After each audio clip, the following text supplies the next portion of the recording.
India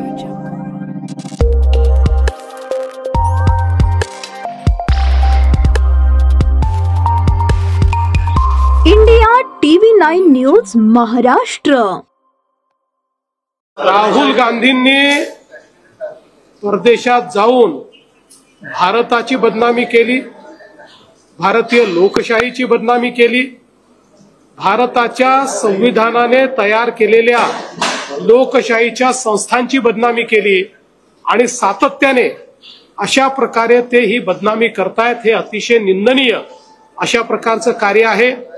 वारंवार निवडणुकांमध्ये हारल्यानंतर त्यांच्या मनावर परिणाम झालेला दिसतो आहे, पण ते एका विरोधी पक्षाचे नेते असताना अशा प्रकारे जर आपल्याच देशाची बदनामी ते विदेशात जाऊन करत असतील तर कुठेतरी त्यांच्याबद्दल संशय निर्माण होतो की ते नेमकं कोणाचा अजेंडा चालवत आहेत।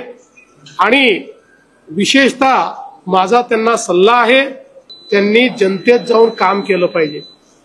जगभरात फिरून भारताची बदनामी करून त्यांची मतं वाढणार नाहीत। जनतेत जर त्यांनी विश्वासार्हता निर्माण केली तरच त्यांची मतं वाढतील, पण ते करायच्या ऐवजी भारताला बदनाम करण्याचं काम त्यांचं चाललंय। महाराष्ट्रात ते हारले, हरियाणात ते हारले, दिल्लीमध्ये ते हारले। आता मतदान प्रक्रियेवर, मतदान यादीवर त्या ठिकाणी प्रश्नचिन्ह ते निर्माण करतायत। अतिशय बाळबोध अशा प्रकारचा हा प्रकार आहे। त्यामुळे त्यांनी जनतेत जावं आणि भारताची बदनामी करणं राहुल गांधींनी बंद करावं असं आमचं त्यांना आव्हान आहे।